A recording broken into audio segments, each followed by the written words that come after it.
Keith Weed, Chief Marketing and Communications Officer at Unilever, said, "Leading brands and agencies have known for many years that more creative work delivers better results than safe and rational advertising. What has been exciting in more recent times is to see the emerging proof of this, the hard evidence that creative work is more memorable, more effective, and more able to drive overall business performance." Hi, I'm your host, Connor Byrne, and welcome back to That's What I Call Marketing, the podcast where you will hear from the leading lights in the marketing world and listen to their unique stories. That quote from Keith Weed was actually about my guest today. And today I'm joined by James Hurman, author of The Case for Creativity, The Creative Effectiveness Code, and his new book, Future Demand.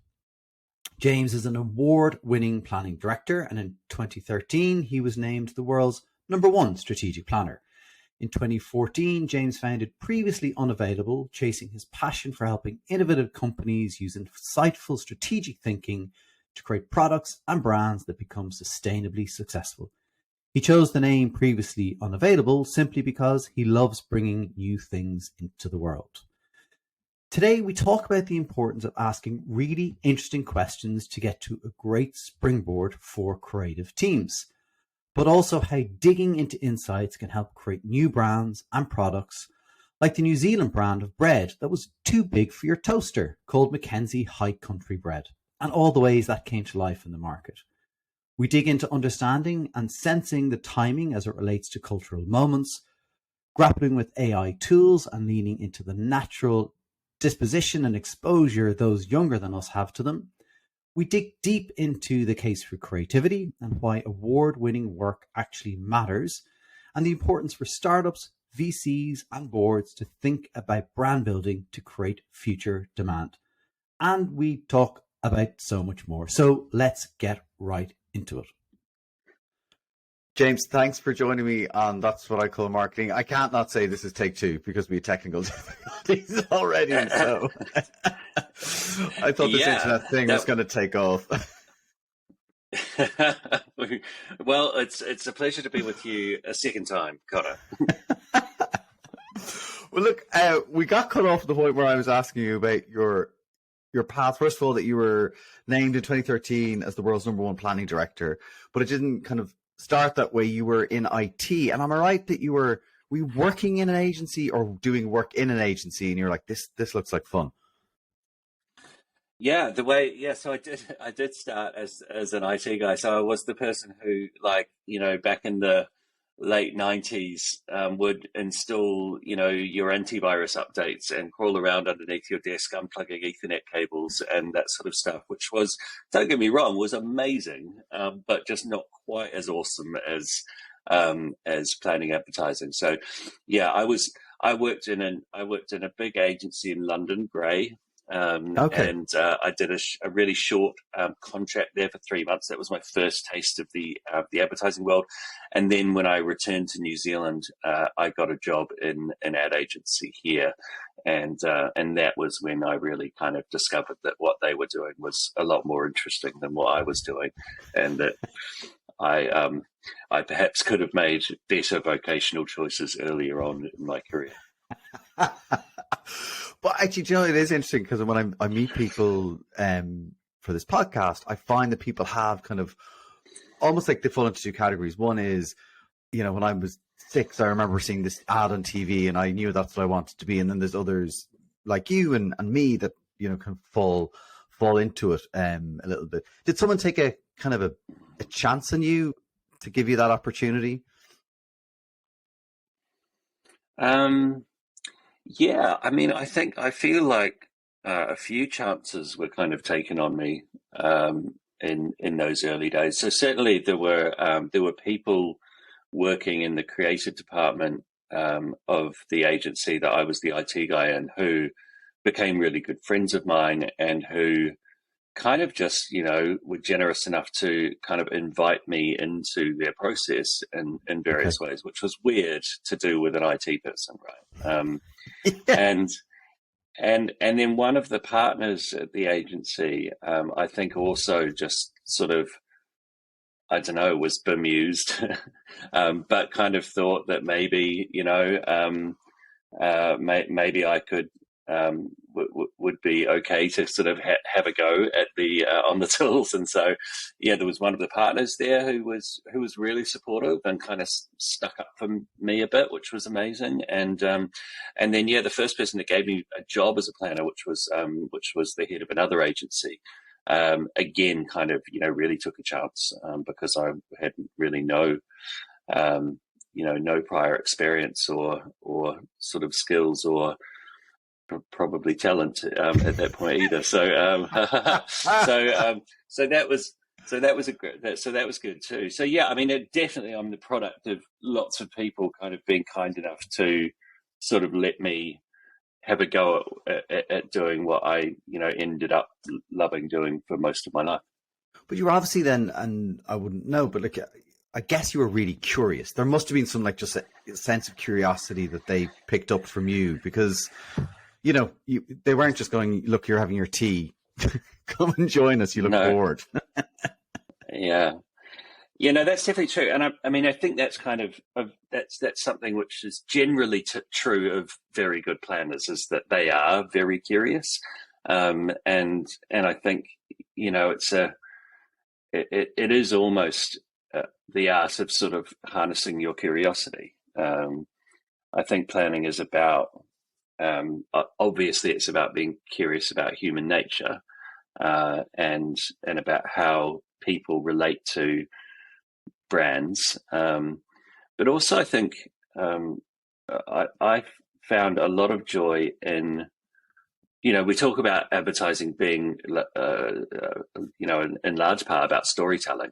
And I always thought that that I was most happy as a planner when I was kind of story finding, which was kind of going into a brand or a project or whatever, and trying to find, like, sniff out where's the most interesting story here, right? And kind of asking questions and trying to ask really interesting questions to find where there was something that was, just really interesting or unique or unusual in a really positive way that could be a springboard for the creative people to work from and do something really interesting from. So I think, that curiosity, that sort of, I don't know, that innate enjoyment of going into a situation and sort of ferreting around and trying to find what is the kind of interesting bit strategically is very much what I enjoy. It's almost like those, like, reminds me of, like, not a kid's book, but like, that kind of detective type books. Remember the ones that you used to get? It was like, go here for page 7 for this to happen in the story, page 6 for that. And it was kind of, but it's almost like that. It's like, where will I go and where's it going to take me that I'm going to find this interesting? Was there like an aha moment or project that you worked on in those early years that you were like, it's coming together. Like, this is phenomenal. I'm good at this. The work is good because of my work. Was there any moment that you look back on and? Yeah, probably the first really, I don't know, like really formative thing I think that I was involved with as a wee baby planner at the first agency where I worked in the planning department. It was a project for a company here in New Zealand called Goodman Fielder, who they make like bread and milk and grocery staples like that, and they wanted to create a new brand for the packaged bread aisle here in New Zealand. And so it was really interesting because it was a brand creation and sort of product creation job as much as it was an advertising job. So it was the first time that I got to be involved with sort of creating something to be advertised and then creating the advertising. And I think, like, where my, I guess where I think I've always seen the role of strategy and insight and creativity, is sure that applies to advertising, but can it apply more deeply than that to the actual product or the actual experience? And so we set out to create this. I'll tell you the whole story because it actually is really quite a cool story. So we we were in the agency, and we had this meeting one morning with the client, and they brought in their chief baker, who was this kind of big burly man from the South Island who baked all the bread, and he'd brought some test products in. So Okay. they'd just been baking some. They'd been like mucking around, doing some prototypes of some interesting sorts of bread. And so he had like a bread that had like cranberries in it, and a bread that had walnuts, and some kind of banana bread thing, and sort of all of these interesting breads, right, for us to try and just sort of jam around on. And then lastly he pulled out this really big kind of loaf of white bread. So if you imagine a loaf that's like maybe 1.5 times as wide as a normal loaf, Okay. and this big loaf, and he plonks it down on the table, and he sort of proudly says, "It's so big it won't fit in your toaster." And and he had a name for it. He called it Hungry Man bread, um, and and it was kind of like it was almost a joke, like but I think in the agency we kind of, me and my boss, I think, kind of went, there's something really interesting about bread that's too big to fit in your toaster. There's something about like a generosity of that, which is kind of, which maybe makes you feel like that's what loaves of bread would have been before the modern age, when we made them Yeah. kind of small enough to fit in a toaster, and and small enough to fit on a big corporate P&L, and so and and so we kind of like, so we started this project because my boss, he ran the agency, but he also worked in he had a sheep station down on the South Island of New Zealand that he went back to for the weekends, Okay. and so he was like, oh, that sheep station was in a part of New Zealand called Mackenzie Country.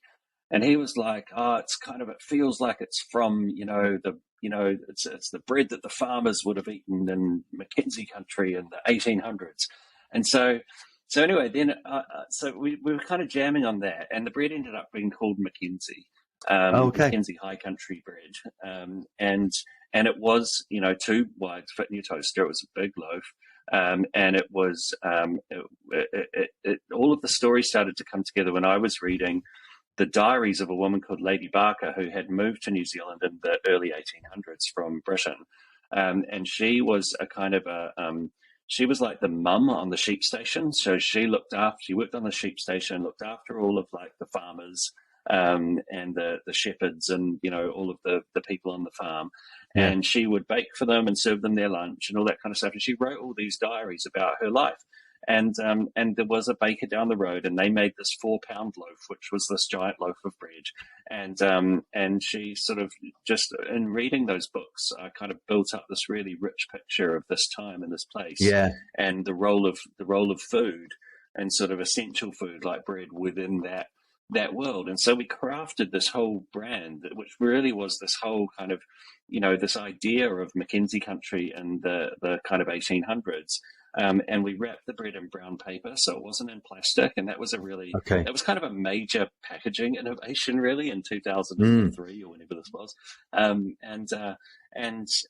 it was this beautiful thing that really kind of, I mean, it was a proper new brand that had kind of Yeah. like a point of view, and it had a differentiated product.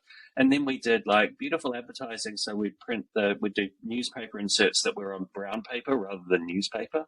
Okay. And we'd tell the story of kind of the Mackenzie High Country in the 1800s and the things that happened on the sheep station. And it was really amazing. And it was one of the most successful new product launches ever in New Zealand at that point, in the supermarkets, and like really took people's imaginations. And so that was, I guess, my kind of the first one where I sort of learnt my craft a little bit, and also just learnt the value of applying that craft to the advertising, but also trying to apply it to things that are deeper than that, which is what I tend to do more of today rather than the advertising side of things. Yeah, that's incredible, bringing something to life like that. And you can, and it's, what's really interesting there is that as you're telling that story, I could almost see how it could go in one of, or many directions, but one is that, like, the heritage, around why it makes sense, but also, there could be another one that's kind of pushing into, we need bigger toasters, right? Like, and have fun with it. Yeah. But it's just really interesting Yeah. that, and you can see why but the heritage really, people are drawn to that, right? Because then, and again, it depends what's going on in the world at that moment, right? At certain moments in time, people really need that in their life. Yeah, absolutely. I mean, it was the right time for it. And I don't know what would happen if you made it and released it today, whether it would be as successful, but it's certainly, yeah, it is a lot about, I mean, that's another thing about planning, I think, and about creativity is like sort of being able to sense when the time is right for something, because ideas do have their time. And, Yeah. I think good creative people have a really good sort of sense of, yeah, this feels like the right time for this idea. And so, yeah, I think that's part of sort of the art and the magic of what we do.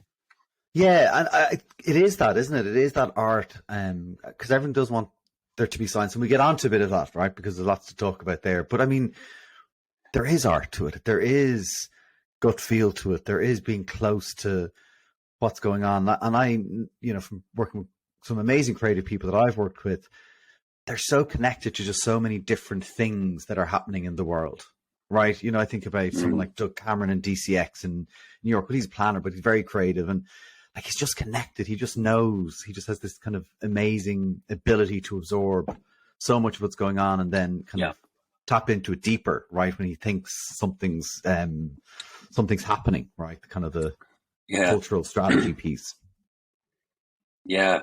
Yeah, absolutely. It's like super fascinating, I think, how you kind of, tie things into culture in the right way, or, either sort of, be a creator of culture, and that you put, into the world some sort of intervention that actually leads culture, which is really cool. Yeah. Or just kind of, being relevant to what's going on, and being brands being a relevant and positive and constructive participant in culture, I think, is kind of equally valuable. And so, yeah, but sort of understanding, having your head around what the culture actually is, and what's going on in it, and what the vibe is, and being able to understand the nuances. I think often, like, I find myself now, I'm 45 now, so I'm not super old or anything, but I do definitely see that there are people who I work with who are younger than me, who have a much better innate understanding of what's going on out there in the world. I think I think most people do lose that a little bit as they get older. Yeah.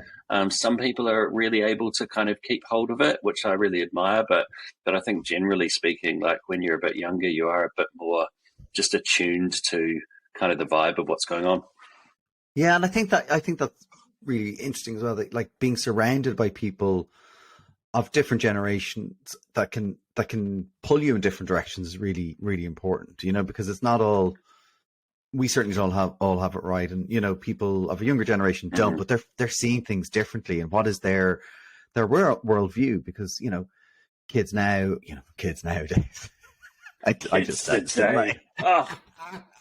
But just their ability to use technology, like, you know what I mean? I mean, I struggle with some of the simple technology. Now, I don't invest enough time in it, but I'm kind of like going, I can't use your PlayStation. But it's totally. Just being surrounded by that, and you kind of just see the world from that perspective, and then equally important is the perspective of people who struggle even more so than I do with the technology, and want to throw their phone out the window. Thinking of my dad. Yeah. I mean, like, just this week, the 20-somethings in our company have been playing around with all of the AI tools that have kind of obviously emerged really rapidly over the last few weeks. And it's really interesting because they can, their aptitude for quickly learning new technologies is much higher, because they've just been born with all of this, right? In the way that we weren't. So that's really cool. But also their sense of kind of what's cool and what's not, and how to use those technologies in ways that aren't, culturally or ethically sort of questionable. I think there's a real strong sort of sense of that. And so, yeah, definitely in our little world, in our company, like, I'm increasingly kind of following their lead on stuff like that, and trying to provide some sort of strategic framework around all of Yeah. that that makes it really kind of commercially strong. But definitely those more those choices that are more kind of creative or gut or kind of nuanced or whatever. Like increasingly it's kind of, I think we need to kind of learn from the young. Yeah, absolutely. I want to talk about, I touched there about kind of art and science, and was it 2011 you released The Case for Creativity? Yep. And that was Yeah. based on a lot of the IPA data.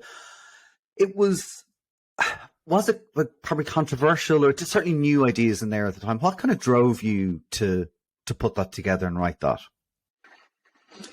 Yeah, it's really interesting. It actually wasn't based on any IPA data until really the end of the writing process. And so, what was amazing is that I was doing a lot of that research at the same time as Peter Field was doing his study with the IPA, the link between creativity and effectiveness. And so we sort of came together at the end and sort of found each other, and and the work they had done was amazing, obviously, and so that made it into the book in a big way. But it was almost like a really great cherry on the top at the end of the process. But the reason that I wrote the book, so when I became head of planning at Colenso in 2007, and I was the first head of planning the agency had ever had. So they'd been going since 1969. We're a fantastic agency.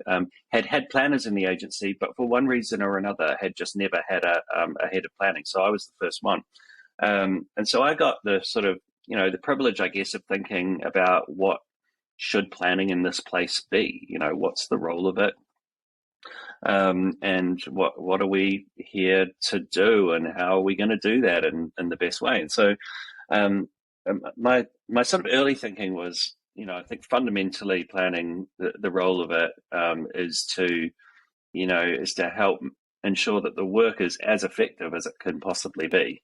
Right. Advertising can be made without planners, right? And that's one thing that one of the first books I read was John Steele's book, Truth, Lies, and Advertising, and in that he makes a very good point that advertising doesn't need planners. We're kind of like, we're either like really helpful in the process, or we're just in the way, and I think it's really good to approach planning with that humility of that we're not actually really required. And so therefore you think, okay, well, how am I going to make a contribution which is going to justify me being, another voice around this table? And how am I going to do the things that are going to help make the creative work even more effective than it would be if I and my team weren't here? And so then you start to think about, well, what is effectiveness, and what are the constituent factors of effectiveness, and kind of, how do you make the work more effective? And Colenso had always been a very creatively, driven agency. And so they really believed in the work, and they really believed in the power of creativity, and that creativity was a force for, commercial effectiveness. And so I was kind of like, okay, that's great. They believe that. I need to know then, as a planner, like, is that right? Should we as a planning department working to make the work more effective, should we be driving towards sort of creative award-winning style advertising? Or should we be sort of leaving that to the creative people and really just focusing more on the sort of fundamentals of the strategy and not worrying about whether it leads to particularly creative work or not?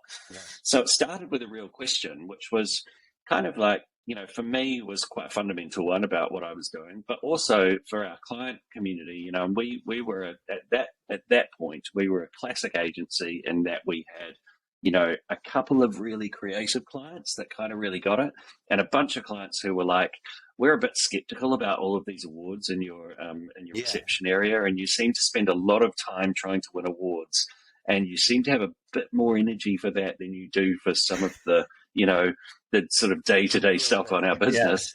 And so some of them were skeptical, and some of them were very, very skeptical. like really didn't believe that doing creative award-winning work was at all in keeping with doing the right thing for their brands and their business. And so it was sort of all of that made me kind of think, well, can we find out whether creativity is effective? Like, is there a way of solving this problem? And so I started actually by doing a study where I compared agencies who'd won lots of creative awards with agencies that hadn't, and compared their effectiveness award-winning performance. Okay. Pardon me. And found that the agencies that were more creative tended to win many more effectiveness awards than agencies who were less creative.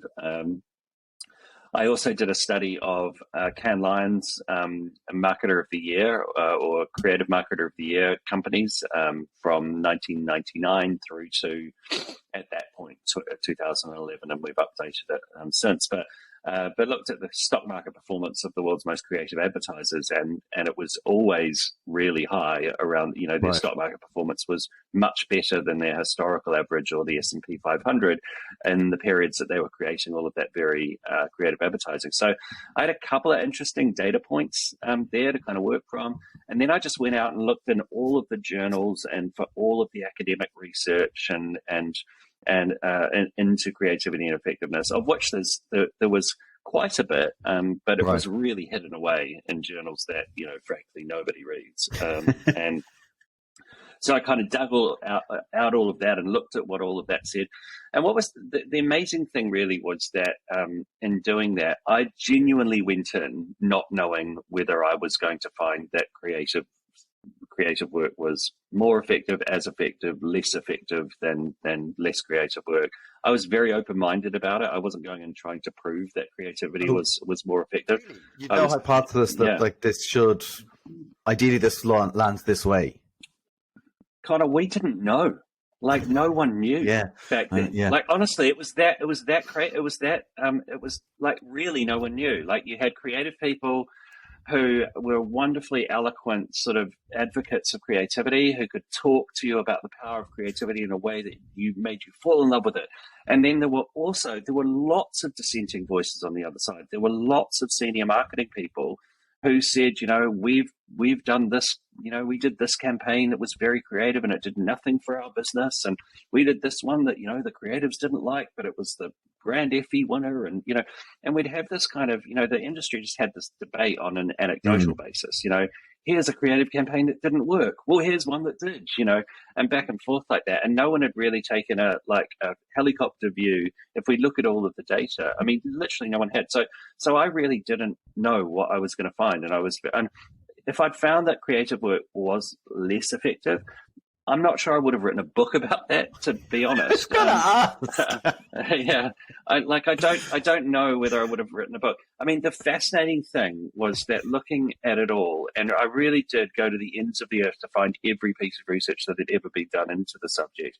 And honestly, every single one showed not just a small, but a very large difference in effectiveness of campaigns with creative award-winning quality. So original, engaging, well-crafted, the types of campaigns that win creative awards are vastly more likely to be very effective than campaigns that don't have those qualities. And so that was amazing, because I think, there were enough dissenting voices for, if creativity isn't that effective, for there at least to have been one study somewhere that reached that conclusion, and none have at all.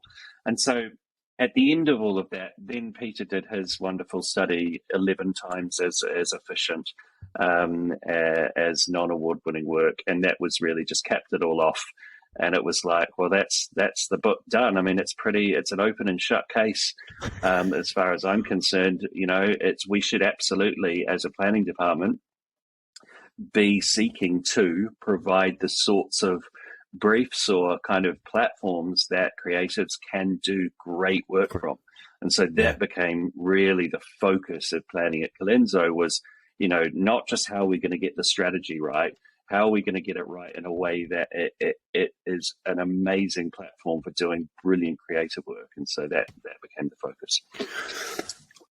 It must have been a very energizing thing, particularly obviously in the industry, but in that agency, right? Here you are as somebody who was digging deep into all this research, and then you're coming back with, I guess, the good news and saying, no, this is. And so what we're like that point, we are going to try now even harder to give you, our creative team, even more opportunities to do amazing work. Like, that's exciting. Yeah. It was super exciting. I mean, it was exciting in a number of ways. So yes, I mean, I think that, forming a really healthy, positive, kind of warm, loving friendship between the planning department and the creative department, I think is really super critical. And by the way, not just planning and creative, obviously the production departments and the account service departments all need to have a great relationship with one another. But I think often there can be a little bit of, a disconnect between strategy and creative.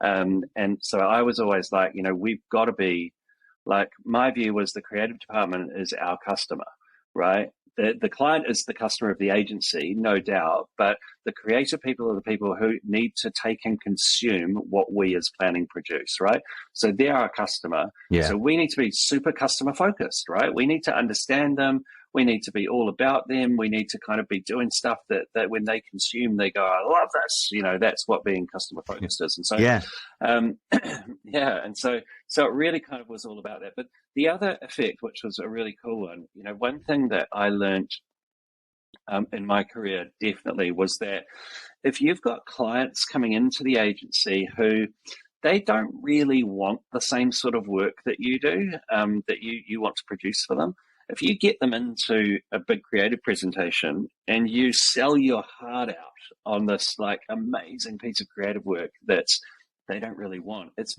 almost impossible, right? It's really hard. And we have these silly stories of Saatchi's in London in the 80s and the suits could sell anything to anyone and all that kind of jazz. But like, actually, do you know what? I don't really buy that. Like if a client really doesn't want what you've got to sell, like it's just really hard. So what part of my job became was like going around the clients and sort of showing them all of this evidence and this research and getting them to buy into the idea that, if we do really creative work, we're going to be much more effective. So then they would come into the agency and in the brief, they would be asking for the kind of work that we wanted to produce for them. Right. So they were saying, we want a campaign that's going to win a gold lion. We want a campaign that's going to be really creative. We're with you that we need to be doing really creative work. Then when you come to the creative presentation, it's so easy because they're looking for the same thing that you're looking for. And so selling the work becomes, that's a far better way of selling the work is getting them to ask for it in the first place than trying to change their minds in a 1 hour creative presentation, which is just super hard. Yeah. Because the degrees of disappointment happen in those moments, right? It's just like, one's happy. And that's really interesting. And it's in like, you do talk about the awards and there is definitely still, so I was going to actually, because there still is, I think, some cynicism about awards, right? The actual awards, right? And so how do you kind of address that when people are saying, well, they're awards. You'll just love your awards. I think there are, I think awards, firstly, I would say the awards have a very important place in the advertising and marketing industry. And I say that because they do a couple of things. One, they surface for us all of what great looks like, right? So we as a marketing and advertising community can go on to, the Cannes Lions Love the Work website and we can select, I just want to see Grand Prix from the last 5 years, and we can see what the best work in the world looks like. And that's actually very, very helpful as a community to be able to benchmark against the best rather than, if there were no awards, we wouldn't be able to do that. It would be very hard to ferret out or agree on sort of what was, what best in class looked like. And so I think they fulfill that important role. I think they also fulfill the important role of giving us a sense of what will be effective in future. So at Creative Awards, they're almost like innovation and advertising awards, really. So they're looking for where have we taken a step forward? Where have we found a new technique to engage consumers that might be quite, at this point in time, might actually be quite, almost too novel to be super effective, but But in like next year and the year after, that technique will probably mature into something that's kind of super, effective and mainstream. So I think they give us a way of constantly moving forward and challenging ourselves to engage consumers in new and better ways continually. And I think if we just had effectiveness awards, for example, I think we'd stay the same. We'd just kind of be doing, what was effective this year. We'd do that again, and that would be effective next year, and we'd do that again. And gradually, we wouldn't actually get any different or better. We'd just do the same things over and over again. So I think creative awards fulfill two really important roles in the industry, above and beyond all of the stuff that they do for creative people. So they do help with creative people's careers. They are nice to win. It is fun to go to the party and all of that kind of stuff. But I think, the criticisms of all of that stuff and the skepticism around it, I kind of think those things are actually like a pretty small price to pay for those positive benefits of awards. Now, the other thing that I would say is I do agree there are too many creative awards in the world. There are so many creative awards programs, and they're just everywhere all the time.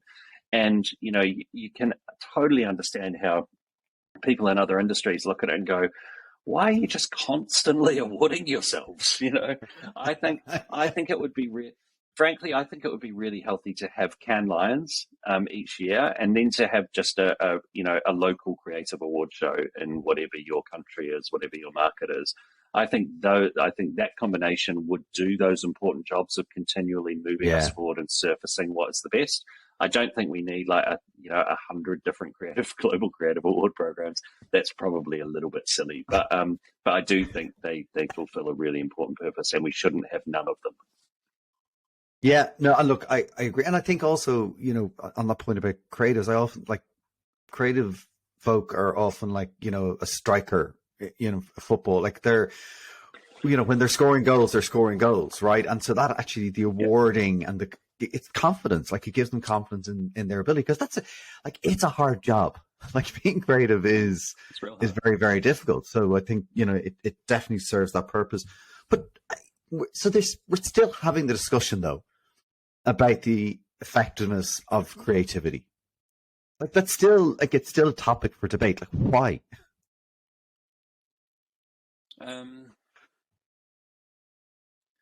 I think there's kind of there's the rational sort of data. There's all the evidence in the world to support this, and then there's kind of an irrational side where if you just fundamentally don't kind of understand creativity, it's very hard to kind of believe that it can be true, that it's a really effective thing to do. I think that's sort of part of it. It's a little bit like religion. Like you can tell, you can provide religious people evidence, of the existence of dinosaurs till you're blue in the face. They're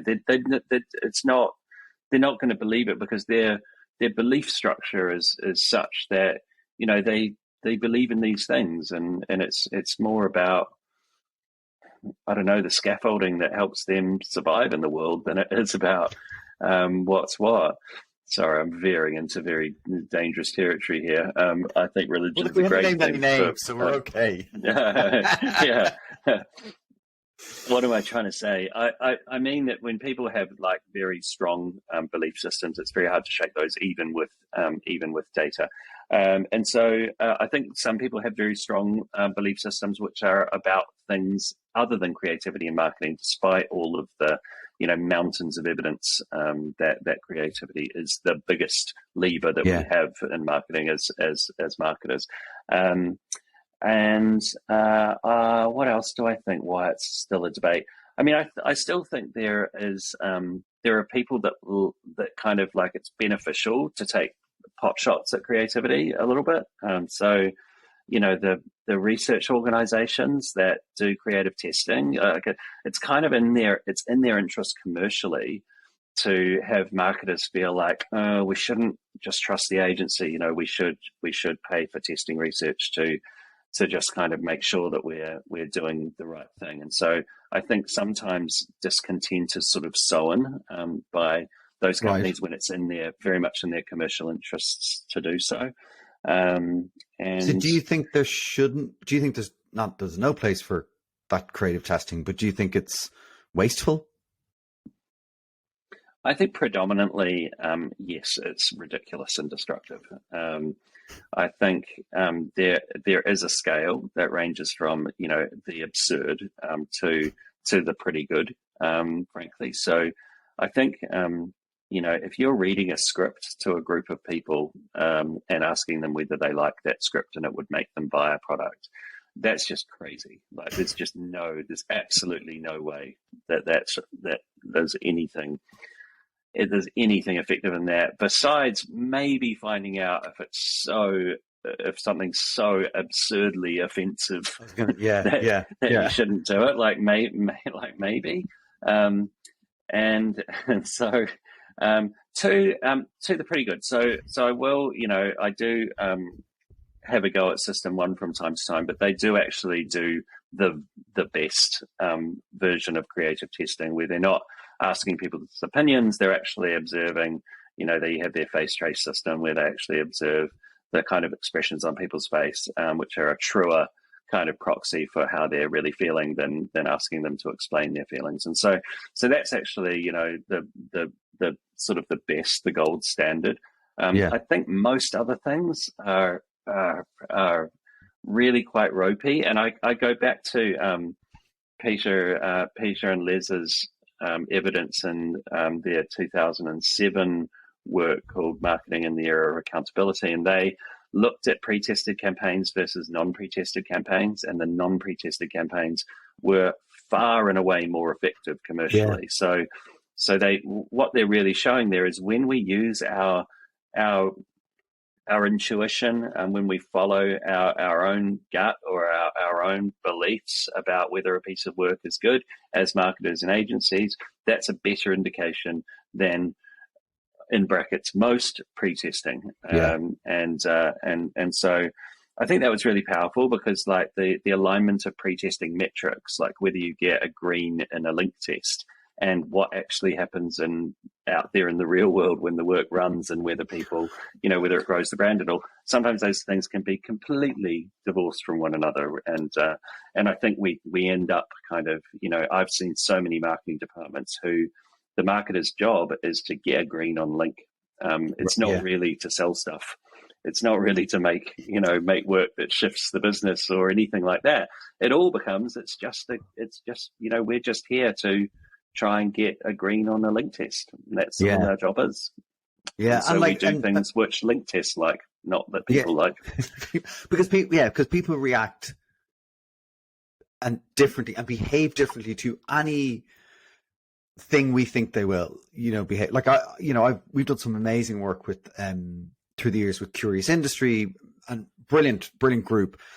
And yet in those groups, and even Meldrum would say it when we're working, it's like, that's what they're saying, right?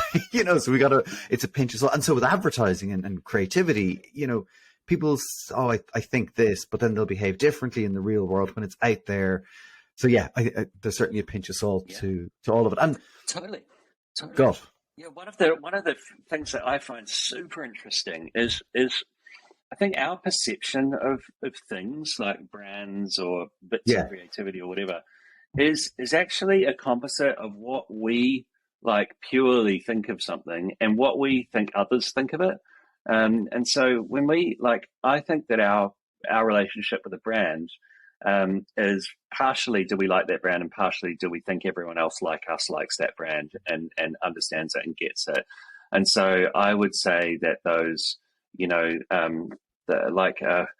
a brand like Heineken, for example, I think did an amazing marketing job over the past 20 years of making sure that the whole world understands and kind of gets what Heineken is and sees it as a bit more premium and sees it as very high quality and sees it as a little bit cool and all that kind of stuff. And so that, when you're standing in a bar and you order a Heineken, you know that everyone else around you understands what that symbolizes and sort of buys into it. And so that makes it a very easy thing to grab. So then when you're doing testing, I think this applies to kind of most things, by the way. I think when we're doing testing, we're testing how one person sees something. We don't yet have any of that effect of it being out in the world and people going, oh, I see other people liking that. Oh, maybe I do like it actually, and that totally does happen. Right. And so, I think, yeah, it doesn't, any kind of testing doesn't really allow for those effects that are such critical effects in what we do to kind of play out. Yeah, yeah, and actually, it's in all the steps before that that even the brand or the agency that are actually speaking to potential customers are actually living with them. I spoke to Johnny Cahill, who's the CMO of Heineken in USA for this podcast. And he, when he was in Russia, he was out living with miners, seeing how they live, to understand that, because you're understanding that, then you're able to kind of apply it to the brand and what you're trying to achieve. You know what I mean? So that's, Yeah, if the work is yeah, done well to that point, yeah. maybe the testing just becomes a tick box exercise, that you just kind of, maybe the board need it. Yeah, but I think as well you could go into and live in that mining community and get a real sense for what are the things that culturally sort of the Yeah. group kind of enjoy and like, and you get a sense for what could we do that not the consumer on their own is going to like, but that this kind of whole culture is going to come together around. And I think that's very difficult to link test. And again, you could go back and do Yeah. your creative testing with one of those miners, and that person might say, "Oh, I'm not really sure about that," and it gets a red, and then you produce something that's far less effective. Um, and so I think it's kind of like it's yeah, I could go on forever about the flaws in creative testing, but I do think to go back to your point, which is about if we spend enough time up front in culture and with consumers, we actually make that leads us to make good choices, and that's absolutely true. And my first boss called that, he had a term for that, which was educating your intuition, which I thought was a Yeah, lovely, nice. a lovely phrase. And he just that was his counsel to me, was like, the more time you spend out there with people and in culture, just kind of like not even necessarily like researching them, but Yeah. just actually just hanging out with them and kind of observing them, the more your intuition gets educated. And because in advertising and in life, we have to make so many intuitive choices all of the Yeah. time. The more educated our intuition is, the more likely those choices are to be good ones. So, yeah, I think educating our intuition should be the primary, a primary kind of function of a marketing department or an agency, and beating link tests should not be a primary function of marketing departments or ad agencies. Right, writing them in my next round of commitments. Can we talk about the latest book, Future Demand? Sure. Okay, if you'd said no, that would have been terrible.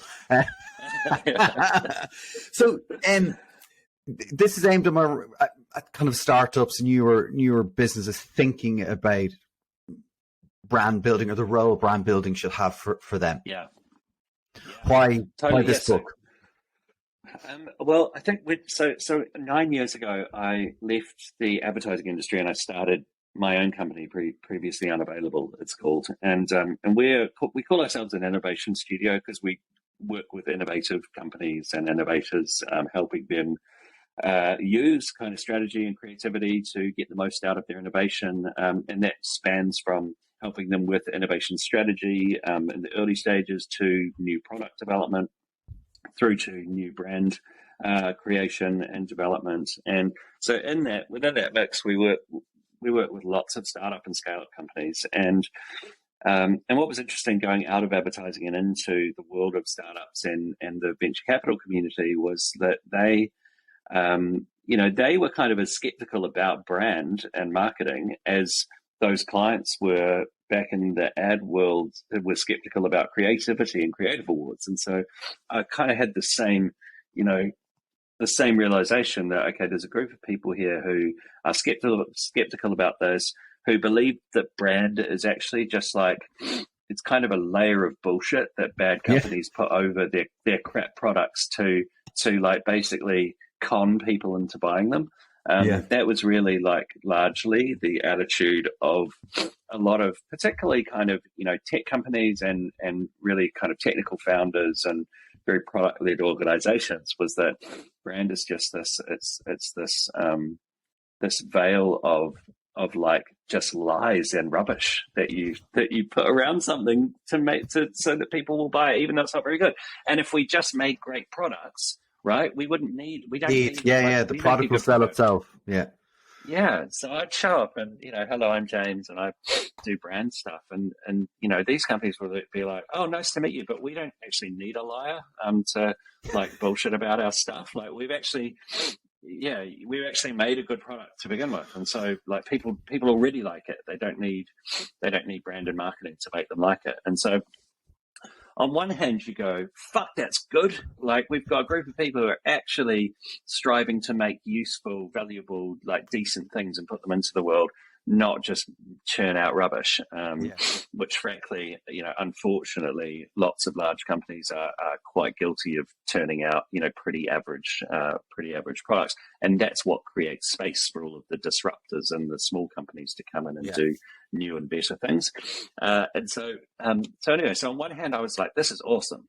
We've got people that don't want to, that don't want to fill the world with rubbish. But I also have a belief alongside that, which is that brand is an amazing amplifier of a great product. It's not a replacement for it. It's an amplifier of it.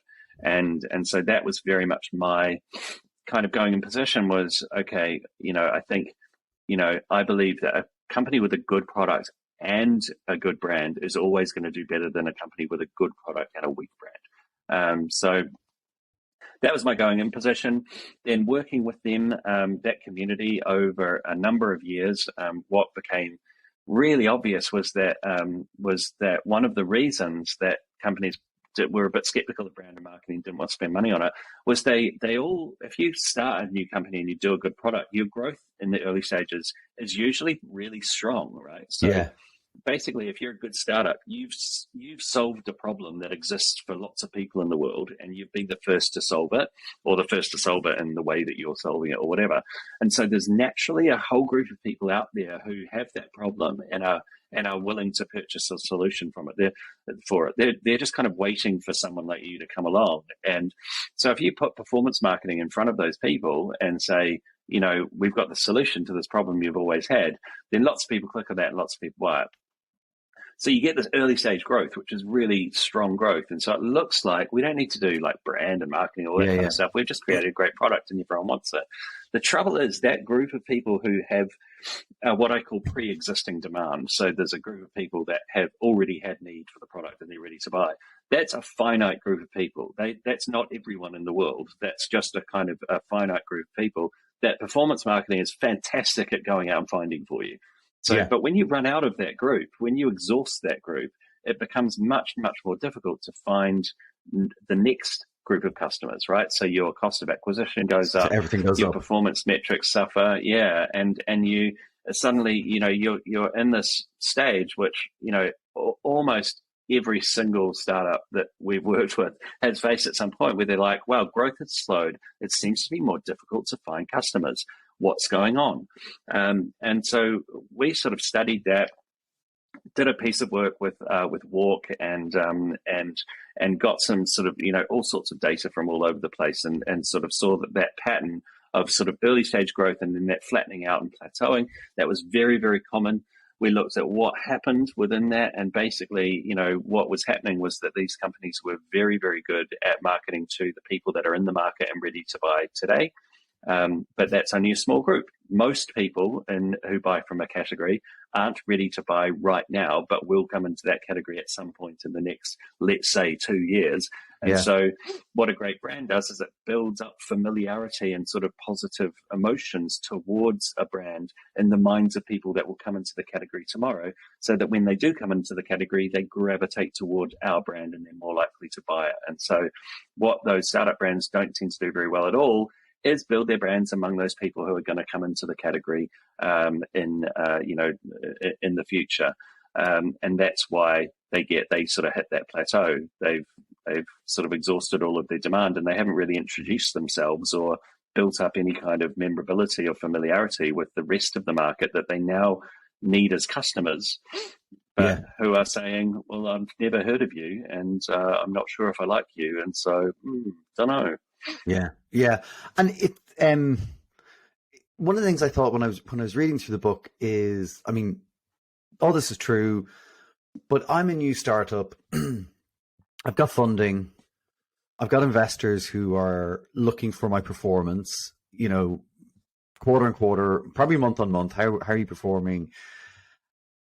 How are, like, to me, almost as I was reading the book, like, VCs or the investors are part of the problem because they're putting the pressure on the more immediate response Oh, we're and the breaking up lower again. hanging.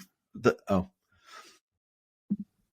Yeah, you're breaking up quite badly. You are still there this time, but I okay. just you're coming in and out a bit. Okay, I've Um, marked that clip. So this, I'll try this again. Can you hear me? hmm, Let me let's try see. this Uh, camera off. Does that help? that does seem to help. Yeah. Okay, we'll try this for a minute and see how that goes. So Okay. Cool. I was I was saying that Oh no, when you've gone again. I've gone again. Oh dear. Hmm. I wonder if it is my end. I think what happened last time was it was really bad for a bit, and then it just came right again because I did that speed test thing, and yeah, it does actually seem to be at my end. Maybe. Let's just kind of give it a couple of minutes because it sort of Yeah, came. It wouldn't seem to be very like patchy for a few seconds, and then it kind of came back. This will make for a really interesting part of the podcast. yeah. Keeping it all in.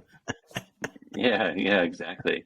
Behind the scenes, the bloopers reel, waiting for the speed test to work. Yeah, do you use that speedtest.net site? Yeah, I think everyone in the world does, but like for yeah, example, it's I've got it running and it's just not doing anything, which tells me something's up. Come on, speed test. But what I did last time, once it actually kicked itself into gear, everything was fine again. Oh, yeah. here we No, go. Oh, okay, yep, yep. It's back. It's back. It's telling me I've okay. got plenty of speed. Okay, I reckon we try But again I've put my camera on. Has and see stopped what working. happens. I might leave my camera off and we'll try that. Try that, will we? Okay, Okay. cool. So, as we mark this one now. So, when I was reading the book, I couldn't help feeling that maybe investors. Oops, I No. lost you again. Okay. Um, Do you want to turn hang your on. camera off for a minute and we'll just see if that works? I don't know. Yeah, yeah. Let's do that. It's not as enjoyable, but Okay, my camera's now off. okay. Can you hear me? Yes. Okay. Right. We'll try it, will we? See how we Yeah, get let's on. try.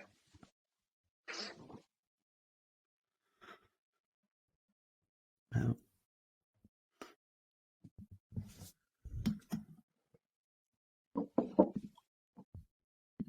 Okay. Ooh. Are you okay? Can you hear me? No. Yeah, no, I think you've gone again. Okay. Okay.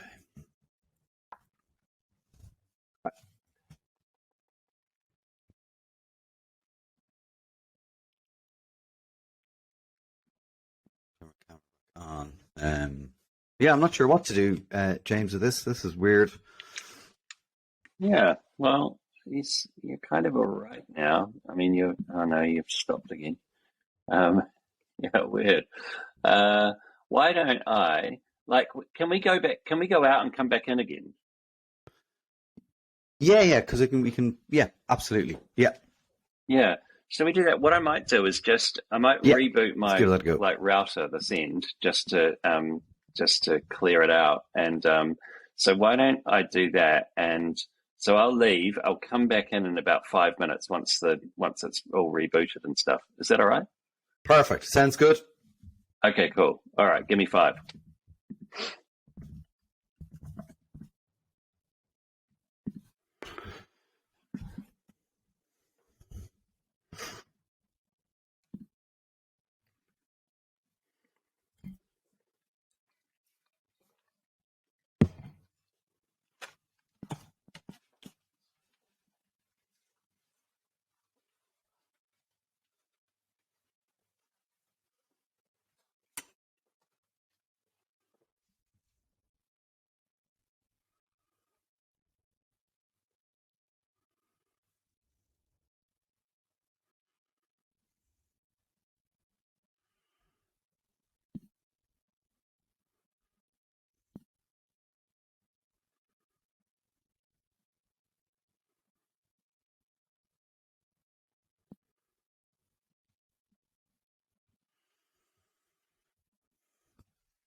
Hello.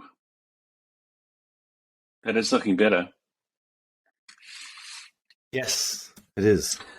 Yeah. So Okay, strange. good. Yeah. No, it must be dodgy old New Zealand internet. We are a long way away. Okay, cool. I'm sorry, I don't want to keep you on too much longer, but I have a few more questions for you, Yeah, if no, that's go for it, okay. man. I'm, Cool, I'm, cool. I'm easy. So when I was reading the book, I couldn't help thinking, all the evidence is there, brand building for the long term, but are investors and VC the problem in that they are demanding results quickly and quarterly? Yes. Although I don't think they're a problem in the sense that they don't listen to good advice, right? So I would say the VCs, like the startups, have sort of seen, lots of companies grow really fast in the early stages without much marketing or brand building, right? And so they're going off what they have seen. Also, the venture capital community doesn't. There aren't many. There aren't a lot of people like me who sort of go between the venture capital world and the marketing and brand world. Like Yeah, those two worlds are generally like they're pretty far apart, and so yeah. I think the venture capital community hasn't really had lots of people like me coming in and presenting the evidence to them and telling that story. So, I mean, I would say like we're very involved with the venture capital community here in New Zealand, and I mean, yeah, like since Future Demand, like they're all thinking about marketing and long-term brand building in a totally different way to how they were before, and they're becoming real advocates of brand. I mean, the Really? biggest, the two biggest by far VCs in this part of the world are now both total advocates for brand building, not for switching away entirely from driving Yeah. short-term results, by the way, because it is about doing both of those things, absolutely. But they kind of understand that on a journey, they're going to invest in a company and then maybe 10 years later it's going to exit and provide them a return. And they want it to get all the way to that 10-year point, to that exit point. They don't want startups that start up, go off with a hiss and a roar for 2 years and then die. That's not optimal for Yeah. for a VC fund. And so they're really coming around to it. So yes, I'd say that they were a part of the problem for sure, but they have been amazingly welcoming of the evidence and the thinking and really get it. Okay. It's great. I mean, they're smart people, right? So it's not. But it's probably, as you say, nobody was putting it in front of them in a way that was actually compelling, or just actually doing that, putting it in front of them and saying, "Look, Yeah. look at this." Yeah, I mean, as a marketing community, we're not very good at marketing, and brand does not have a very good brand, and so part of my job as marketing is being a bit of a kind of a marketing science communicator, and building the brand of brand, and particularly like to people that are commercial, like they are, they're people that care about the hard stuff and are a bit suspicious of the soft stuff. And Yeah. what we've been terrible at doing is kind of explaining how brand relates to commercial stuff.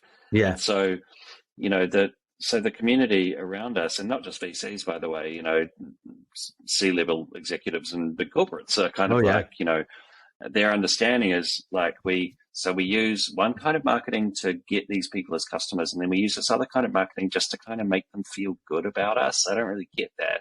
Yeah. Whereas Let's this spend mental more on the model, one which that's is tied to revenue. That. yeah, yeah. Yeah. They're both. Whereas the future demand mental model just makes it super clear that like there's one type of marketing to get the people that are in the market today to buy from you, and there's another type of marketing to get people who will come into the category later to come to you at that point. So one is about driving your present growth, and one is about driving your future growth. Would you like to still be successful in 2 years' time? Most CFOs say yes, please. I'd like that. And so yeah, it's just providing, I think, the industry with a mental model that makes it easy for people who aren't marketers to kind of Yeah. understand the value of the different things that we do. maybe we need a rebrand for brand, but that's a whole different thing. One of the things you talked about in the book, or like obviously a couple of things, but that I really liked was you talked about brand familiarity is better than price or product information. And I thought that was really great, because a lot of startups like, like, we have a great product, tell everyone about the product. Totally. Yeah. And tell all of the people who are ready to buy right now, tell them about the product. Absolutely. Because, I do this thing when I speak to audiences in the live real world. Not that you're not a real audience, by the way. You know what I mean? In real life, not on a podcast. When I'm in front of a group of people, I always do this thing where I say, okay, can you put up your hand if, like right now or in the last 2 weeks, you've been actively looking for a new mobile phone? You've been sort of upgrading your mobile phone. And say it's a group of 50 people, 3 people will put their hand up. And I'll say, okay, who put your hand up if you think that sometime in the next 2 years you will be actively looking for a new mobile phone? And then everyone puts their hands up. And that's a demonstration of like there's existing demand and there's future demand. The existing demand people, actually, if I put a kind of a chart comparing the Samsung Galaxy with the iPhone and going into all of its features and benefits and all of that stuff, like those 3 people would find that really interesting. They'd be like, okay, great. Like I'm in this, I need to make this choice right now. So this is really useful to have this information. Thank you. The other 47 people would like, that would just like bore the shit out of them. They don't care about any of that. Right. And so that's the difference. Like for that group of people, all we've got to do, frankly, is make them a little bit more familiar with our brand, hopefully do something that they kind of makes them like us a little bit, so they just remember us, so that then in September when they come into the category, they go, oh, actually I'm going to check out that brand because I remember I've got sort of just this residual positive memory of that brand, so I'll go and check out what they're doing. And so it's just playing to the state that people are in. It's just kind of accepting that when people are in the market, like they're not going to be triggered into buying your product if you give them loads of product information. It's just, you're just being annoying. Yeah, so true. As it's in Paul Feldwick's book, and I can't remember who the quote is attributed to, but when TV advertising started, and it was like, TVs were in the middle of the room in the house, and it was, if you're invited into somebody's room, be a charming guest. And so that's that, right? It is. We still need to be a charming guest, and for people to like us and want us to come back again when they're actually ready to go and do that research and think more about it. Yeah, absolutely. Yeah. You also talk and make the point in the book, which I think is actually really important that a lot of people forget. Brand building is not just advertising. No, it certainly isn't. From a purist point of view, a brand is built by literally every single thing a company does. And so, the way that I think of brands, at their best, they're sort of a simple idea at the heart of a business, which is, which really informs every decision it makes, from who it hires to how it treats those people to what it makes and how it makes it, to all of those things which come way before the advertising is ever made. And so a company can be, a company like, there are examples of companies that do this incredibly well. Like Patagonia's brand is like a little bit to do with the advertising and an awful lot to do with a lot of other choices that they make in their business. Right. Whereas the Coca-Cola brand is a lot to do with its advertising and sort of not that much to do with the other choices. And so it's horses for courses a little bit. But yeah, I think those brands that are really sort of exemplars of their point of view are the ones that are, the best brands. And the other thing that someone raised this point to me the other day, which was actually a really interesting one. They said, what's the role of brand building after a brand has suffered reputational damage? So down in this part of the world, in Australia, their national airline is called Qantas. Mm-hmm. Qantas has had a bit of a disastrous last couple of years in terms of dropping the ball on a lot of customer service and customer experience stuff in kind of like a way that is, that people really don't like. And at the same time, kind of taking $2 billion in COVID support from the government and paying their executives massive bonuses, and and so it's a really bad look. Now, Good stuff. Yeah. yeah. So they've suffered, and this has been sort of, documented. They've suffered a lot of reputational damage, a lot of damage to their brand, right? So their brand is much weaker now than it was before. Now, none of that damage has been done by advertising or marketing, right? It's nothing to do with that. So what that says is, if you can do things which are nothing to do with advertising and marketing that can shrink a brand, right? That can damage it and make it worse, then that tells us that it's not just advertising and marketing, right? Yeah. And so I think that's really, I do think that's really critical for companies to understand. It's what we certainly try to bake into, all of the young companies that we work with. It's like, have this really strong point of view, and don't just think about it as an advertising thing. Think about it as how are you going to orient everything that you do as an organization around this really strong kind of point of view. That's what your brand is, and you'll build it through marketing, but through everything else that you do. Yeah, because everyone who works at a company, there's a brand that I really like in the UK called Butternut Box, and I think everything they do is about the brand. The customer service, their emails, like everything they're doing. And actually, that's a really interesting brand, because it does a lot of the things you talk about, like their price premium. Like, they're not cheap, and they've had to put their prices up, but like they've retained their customers. But they do everything in like, the tonality of it is wonderful. Like, so many great things, but it's all about, you can see it every touch point they have. They're thinking about the brand. So great. The last thing I did want to ask, or maybe two last things, but you've an example in the book Stolen Rum, which I just thought was a wonderful example of bringing all of this kind of together. Can you just tell a little bit about their story and why that was such a good example? Yeah, definitely. So Stolen, I mean, really interesting company. So it was the first time that I was involved with a startup. So back in 2010, the founders, Jamie and Roger, came back from overseas, where they'd been an architect and a banker, and they came back home during the financial crisis, couldn't get jobs, loved rum, and wanted to start a rum company. And so they sort of started exploring doing that. And when I first met them, it was the two founders and a very good designer friend of mine here in New Zealand called Calvin So. And so Calvin and Jamie and Roger had a coffee with me, and it was just after they'd been told by their lawyers they couldn't call their rum company Sisters, which was the original name they were working on. And so the search began for a new name for this premium rum product. And I guess, the challenge that we faced with rum in 2010 was that no one in New Zealand, or none of the kind of cool kids in New Zealand, liked rum. If you said, do you like rum? People would say, oh, no.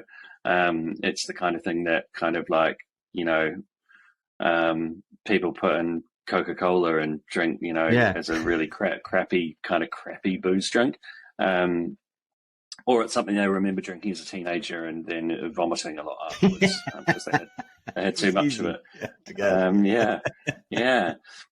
So rum didn't have a very good brand, and so we were kind of like, okay, how are we going to, big challenge here is how we get people to come to the category really of spirit, as well as to the brand, and so we. We knew that if you said to people, do you like a mojito? They'd say yes. And we'd say, well, you do like rum. It's just that you like it when it's presented to you in a certain way. And that would kind of blow people away. And they'd be like, that's got rum in it. And anyway, so we had a clue that we had to sort of serve it in the right way. But then the way that we kind of branded it, I'd been doing a whole lot of reading about the history of rum. And the history of the spirit is that it's always been on the wrong side of the law. So it's slave trade and rum running in the Prohibition and pirates in the Caribbean and dodgy stuff in the Navy. And it's always like rum's always kind of been on the wrong side of the law, which which I loved because I kind of think that for lots of us, like our fondest memories are of doing things that we shouldn't really have done. Yeah. And I kind of like that. I kind of like that insight. And so anyway, well, we in the really early days of this company, when the guys were just kind of, they just made the liquid.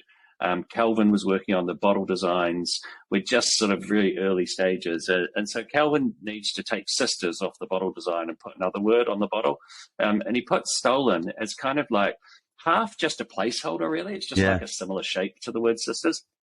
And he puts that on the bottle, and I'm just like, that is so completely rum, right? That is such like a great name for a rum brand, because it respects and honors this amazing tradition of rum being on the wrong side of the law. So we all just fell in love with that name immediately, and that was the new name for Stolen. And that became the whole ethic of the company, was like, well, we're going to do things that you kind of shouldn't do. We're going to be provocative and disruptive, not for the sake of being so, but to honor the history and the heritage of this great spirit.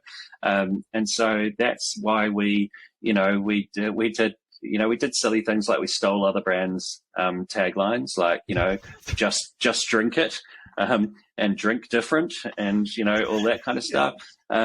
We did cool stuff like when we went to, we made this product just for bartenders. It was an overproof rum.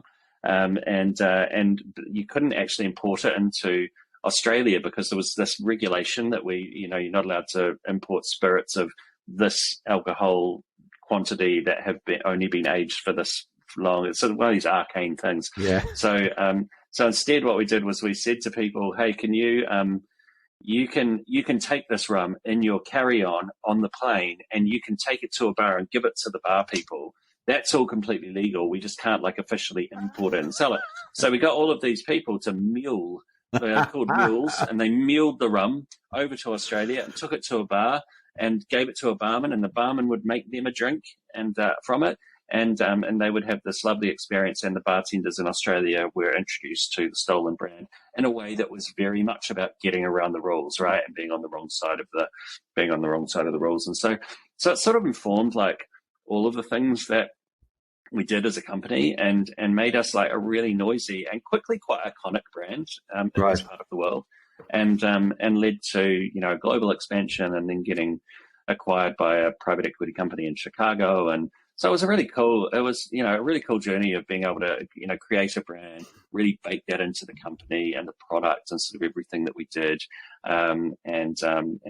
Take it to the States and get it kind of, get it eventually taken off our hands. Stolen. Yeah. I know, I love that story. And it goes to show the power of the brand. And to your early point, it's not all about the advertising. It's, how it lives, and how it kind of behaves in the world. So we have gone way over time. You've been incredibly generous of your time, James. Thank you so much. I've really enjoyed this. You are doing some work with WARC. I know you're doing you're writing articles, but you're also doing, I don't know if a course is the right word for it, but you're doing a lot of work with them. Yeah. So I've had a long and wonderful relationship with WARC and their sister company, Cannes Lions. The thing that we're doing this year is a program called the Master of Advertising Effectiveness. So it's a 6-week online course which teaches you as a marketer or advertising person all of the kind of the fundamental principles that we've heard come out of WARC and the IPA and the Ehrenberg Bass Institute and all of these sort of great thinkers and researchers around the world studying this. And we've all heard all of the headlines, but to actually learn all of that stuff in a way that allows us to put it all together and apply it to the work that we're doing. This is the program that really does that. So it really brings all of that thinking together in a way that makes it very sort of applicable. And so we actually started the program last year, ran 5 cohorts down here in New Zealand and Australia with a few kind of people from around the world. That went really well. People absolutely loved the program. And so then WARC were keen to partner with us on taking that further, taking that global. So we've done a complete re-platforming of the program. It looks amazing. It's a really lovely thing. And so it's made to be taken alongside your full-time job. So it's kind of like a couple of half-hour modules, video modules a week that you watch at your leisure, a live session with me once every couple of weeks. It's pretty easy to do, but it will make you a much better a much better planner of advertising, whether that's as a strategic planner or just as a marketer or an agency person who's involved in the planning and creation of advertising. Yeah, well, I'm a huge fan of Work. I think what they have and what they deliver is phenomenal, and I think then that combined what we just talked about here, right, is like scratching the surface of the knowledge I guess you're imparting in that course. So I think it certainly, yes, would encourage people to do that, and if they're not, this sounds like it's an ad for Work, but if they're not to Work, honestly, it's phenomenal. So listen, best of luck with that. Best of luck with your Future Demand book and all the other work that you have out in the world. And thanks, because I think what you're doing is actually really important. And, you taking the time that you have to invest in doing all that research and digging into the data and putting it together in a way that's consumable, understandable, shareable with, C-suite and investors is really important. And so thank you for that. Appreciate all that you do. Thanks, man. That's really cool. Yeah, I mean, I just love doing it. So it's far from a chore, but yeah, it's wonderful to hear you say that. Thank you. Great, James. Thank you so much. Cheers, man. Take care. I knew James's work, but I didn't truly understand or know the full story behind how the case for creativity came about. Clearly now it is something we all talk about, and hopefully there is a widely held view that it is a key business driver. But when James started out on this work, he was digging deep to find the evidence, collect it, and see if there was a case to be made, and then using that evidence to help make great work. And now he's building on that work with Future Demand and helping not just companies he works with, but other startups that believe in brand building, and helping them by talking to VCs and boards about this. James talked today about planning with humility, and despite the incredible breadth and depth of work James has carried out, he is full of humility. He's building a belief system that is very important for our industry, and it was a real pleasure to speak with him today. If you want to find out more from James, you can, of course, buy his books, but also check out his Masters of Advertising Effectiveness, www.nae.academy. And he has done a ton of great work with Work also, so definitely worth checking that out. So that is it for this episode. Thanks for listening to That's What I Call Marketing. If you did enjoy it, please do share and add comments with your feedback. You can get in touch and find all previous episodes on that'swhaticallmarketing.com. Follow us on Instagram on That's What I Call Marketing, on Twitter at @that's_marketing. And now you can actually watch our episodes back on YouTube. And yes, you guessed it, you'll find it on That's What I Call Marketing on YouTube. So from me, Conor Byrne, until the next episode, thanks for listening or watching, and take care.